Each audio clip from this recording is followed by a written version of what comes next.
adik-adik, selamat pagi, selamat hari Minggu. Apa kabar semuanya? Kakak harap adik-adik semua dalam keadaan sehat ya. Nah, kakak mau tanya nih, siapa yang sudah rindu memuji nama Tuhan? Kakak juga rindu nih. Kita kan mau memulai ibadah kita. Kakak harap adik-adik sudah menyiapkan Alkitab dan Kidung Cerianya ya. Jika semuanya sudah disiapkan, kakak ajak kalian untuk bersaat teduh sejenak ya. Saat teduh dimulai.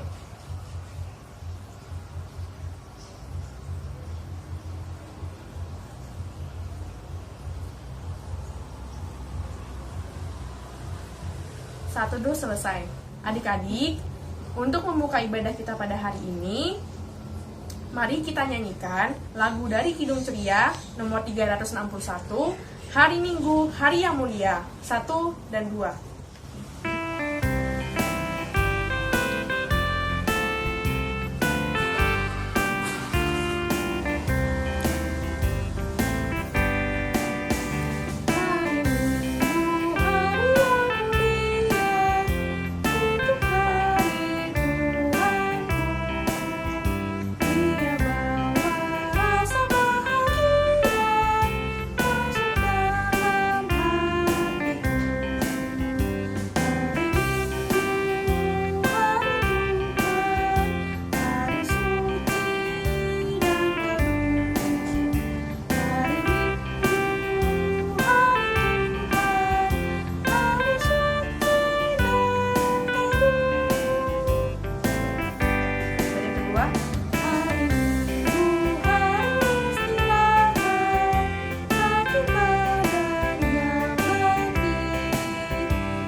Mari kita bersatu dalam doa. Allah Bapa yang baik, Bapa yang penuh kasih, kami bersyukur karena hari ini kami mendapatkan tubuh yang sehat, sehingga pada pagi hari ini kami dapat memuji nama-Mu lagi ya Tuhan. Ya Tuhan, sebentar lagi kami mau mendengarkan cerita firman Tuhan dari kakak pelayan kami ya Tuhan. Kiranya Tuhan memberkati ibadah kami agar dapat berjalan sesuai dengan kehendak-Mu. Berkati agar kami mau menjadi anak-anak yang dengar-dengaran dan mengikuti ibadah ini dengan baik ya Tuhan. Inilah doa kami, anak-Mu, kami mengucap syukur, amin. Ya adik-adik yang terkasih di dalam nama Tuhan kita Yesus Kristus, udah siapkan dengan Alkitabnya. Nah sekarang kita akan membuka Alkitab kita dari Efesus 3. Efesus 3 ya. Kita akan baca dari ayat pertama sampai ayatnya yang ke-13. Kalau sudah siap Alkitabnya, sudah dipersiapkan dong pastinya. Nah, bacaan kita dari Efesus 3 ayat 1 sampai 13 yang berbunyi demikian firman Tuhan. Rahasia panggilan orang-orang bukan Yahudi. Itulah sebabnya aku ini, Paulus, orang yang dipenjarakan karena Kristus Yesus untuk kamu orang-orang yang tidak mengenal Allah.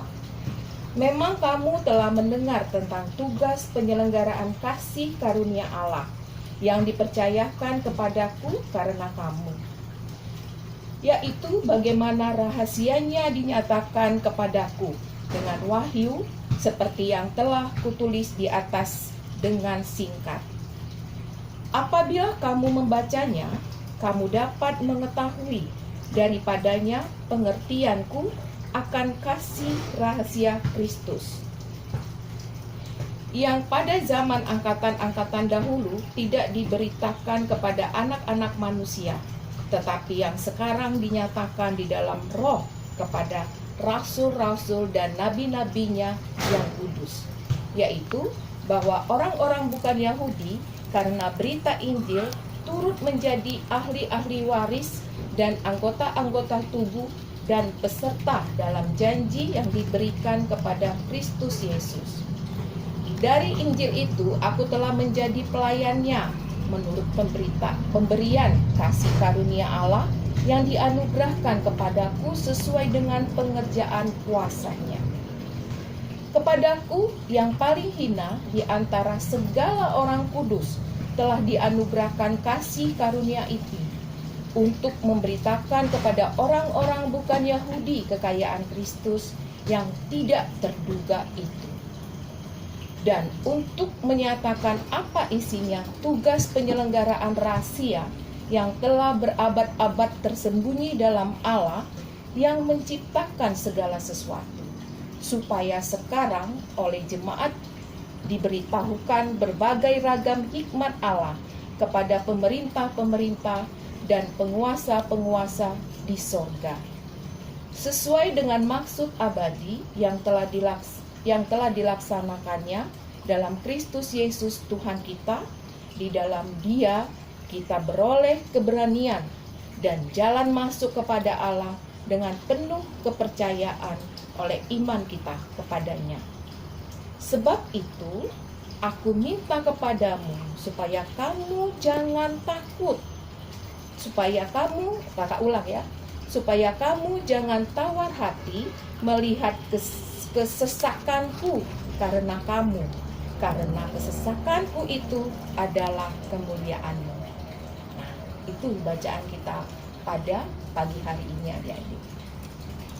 Nah, adik-adik yang terkasih di dalam nama Tuhan Yesus Kristus, Rasul Paulus ketika membuat surat kepada jemaatnya yang di Efesus, pasti adik-adik mau bertanya, kok Pak Rasul Paulus itu membuat surat ya?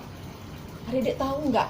Rasul Paulus ketika membuat surat di Efesus untuk jemaat Efesus non-Yahudi, itu Rasul Paulus berada di dalam penjara, ya. Nah, dia berada di dalam penjara, adik-adik. Pada waktu itu masih kekuasaan Kaisar Nero, ya. Jadi ketika Paulus di dalam penjara, dia di dalam kekuasaan Kaisar Nero. Nah, sewaktu Paulus membuat surat ini, adik-adik, di dalam penjara, Paulus pertama sekali membuat surat itu kepada jemaat Efesus di jemaat Efesus, ya, jemaat Efesus. Dia ini mengatakan bahwa pertama sekali surat itu bahwa keadaannya dia di penjara itu dia baik-baik saja, dia bersuka cita, dia senang, ya. Itu dulu yang kita pegang, ya. Nah, kenapa pemenjaraan itu, adik-adik, tidak membuat Paulus takut, tidak membuat Paulus gentar, ya kan? Paulus berpikir, kenapa kasih Allah itu harus diputus hanya karena sebuah penjara, ya kan? Kenapa kasih karunia Allah itu yang begitu besar di dalam hidup saya akan beritakan kepada jemaat yang non-Yahudi di Efesus, kok saya nggak mau kasih? Makanya Paulus memberi surat itu kepada jemaat Efesus yang non-Yahudi. Ya, adik-adik. Lalu pasti adik-adik bertanya dong, apa sih Kak Rita hubungannya surat itu sama kita? Oh, banyak sekali, adik-adik.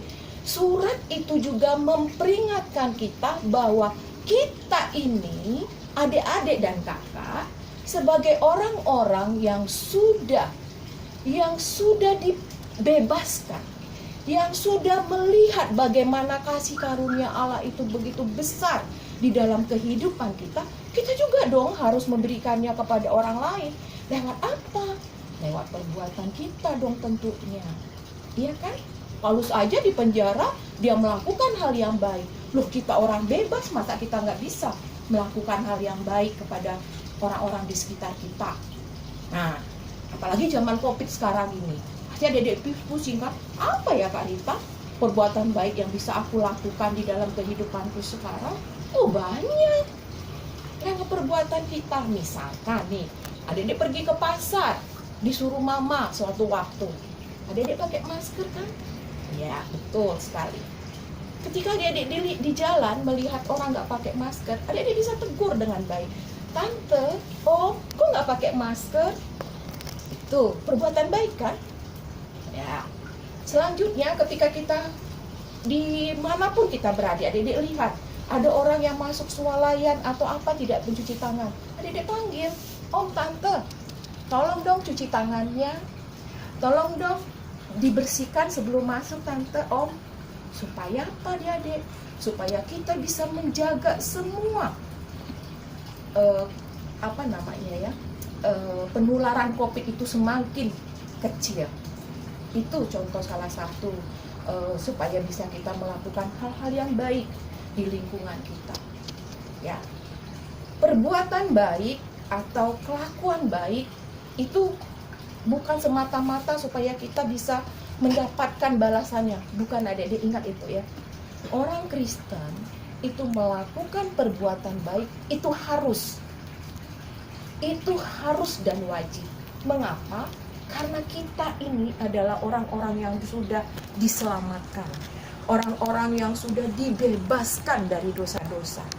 Ya, jadi ketika kita melakukan perbuatan baik itu adalah anugerah Allah yang terindah di dalam kehidupan kita, dan kita harus melakukannya kepada semua orang tanpa melihat dia warna kulitnya apa, rambutnya keriting atau tidak, sukunya apa, apalagi yang terakhir ini, apalagi agama. Aduh, kasihan sekali kita kalau kita mau berbuat baik, kalau kita mau melakukan sesuatu yang baik, tapi kita masih dikupung oleh tadi itu, ya, oleh ras, agama. Kasihan kita. Kenapa? Kita hanya berbuat baik kepada orang yang sama aja, ngapain? Dia pasti bisa balas dong. Tetapi ketika kita berbuat baik kepada orang yang betul-betul tidak mengenal Tuhan kita, itu adalah hebat. Oke adik-adik, memang tidak gampang adik-adik berbuat baik itu. Memang tidak mudah seperti kakak ceritakan itu. Tetapi mari dari sekarang adik-adik dan kakak kita belajar untuk berbuat baik. Dengan siapa? Dengan kekuatan Tuhan dong tentunya, ya kan? Tuhan pasti akan memberi kita kekuatan. Tuhan pasti akan memberi kita kemampuan. Jangan takut itu. Asalkan adik-adik percaya dan adik-adik selalu berserah di dalam Tuhan untuk melakukan segala sesuatu dengan baik dan benar sesuai dengan Tuhan kita Yesus Kristus tentunya. Terima kasih adik-adik. Sekian, itulah firman Tuhan pada pagi hari ini. Salam. Adik-adik, kita sudah mendengarkan cerita firman Tuhan. Sekarang, untuk merespon cerita firman Tuhan tadi, mari kita nyanyikan lagu dari Kidung Ceria nomor 184, bait 1 dan 4, sambil mengumpulkan persembahan.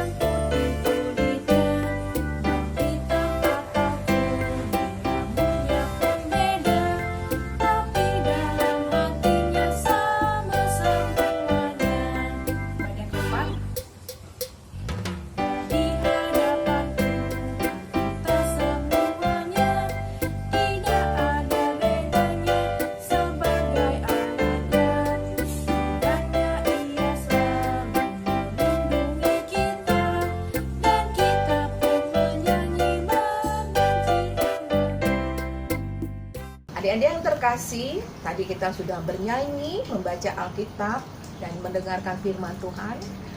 Sebelum kita akhiri ibadah kita pada pagi hari ini, mari kita satu di dalam doa kita bersama. Mari kita berdoa. Allah Bapa kami yang baik, Bapa yang kami sapa di dalam nama anak-Mu, Tuhan kami Yesus Kristus. Kami mengucap syukur dan berterima kasih ya Bapa, kalau Engkau begitu baik di dalam kehidupan kami sampai pada saat ini. Terlebih untuk adik-adik terkasih kami ya Tuhan, yang Tuhan sudah pelihara mereka, yang Tuhan sudah selalu menjaga dan memelihara kehidupan mereka, baik keluarga mereka masing-masing, dan Tuhan juga selalu menolong, menopang kehidupan keluarga adik-adik terkasih kami. Kami bersyukur dan berterima kasih Tuhan Yesus atas semuanya itu. Pada pagi hari yang indah ini Tuhan, kami telah membaca sebagian daripada firman-Mu. Kami berterima kasih kalau Tuhan juga mengingatkan kami, sekalipun kami masih kecil ya Bapa, untuk boleh melakukan firman Tuhan, untuk boleh berbuat baik kepada siapapun Tuhan. Ajari kami Tuhan Yesus, untuk kami boleh dimampukan melakukannya Tuhan, sekecil apapun perbuatan baik itu Tuhan. Terima kasih Tuhan Yesus. Bapa yang baik, kami juga mau berdoa untuk keluarga masing-masing adik-adik terkasih kami di rumah ya Bapa. Jaga pelihara kami tetap ya Tuhan di dalam masa pandemi ini. Kami bersyukur Tuhan Yesus kalau Tuhan sudah menjaga kesehatan kami. Dan ingatkan kami Tuhan untuk tetap selalu menjaga kesehatan kami dengan baik. Karena itulah tanggung jawab kami ketika Tuhan memberi kehidupan kepada kami. Bapa yang baik, kami juga berdoa untuk persembahan yang sudah kami kumpulkan, untuk persembahan yang sudah kami berikan kepadamu. Berkati Bapa persembahan kami ini, sehingga persembahan kami ini boleh berguna untuk pelebaran kerajaan-Mu di muka bumi ini. Kami juga berdoa untuk adik-adik terkasih kami yang bersekolah melalui daring ya Bapa, beri kemampuan, beri juga ya Tuhan Yesus, supaya ketika kami belajar lain ataupun jalur ya Bapa tidak lelot. Kami memohon Tuhan sehingga kami boleh berkomunikasi yang baik dengan guru dan teman-teman. Sekalipun kami belajar dengan elektronik, tapi kami yakin dan percaya Tuhan masing-masing memampukan kami untuk belajar dengan giat masing-masing pribadi kami. Bapa yang baik, kami juga mau berdoa ya Bapa untuk teman-teman kami, untuk guru-guru kami, untuk saudara-saudara kami yang ketimpa bencana ya Tuhan. Tuhan tolong mereka juga sebagaimana Tuhan selalu menolong kami. Bapa yang baik, inilah doa sembahyang kami yang jauh dari sempurna ini ya Tuhan. Tuhan sempurnakan doa kami ini yang kami alaskan dalam satu nama yang indah, Tuhan kami Yesus Kristus yang adalah Tuhan dan Juru Selamat kami yang hidup.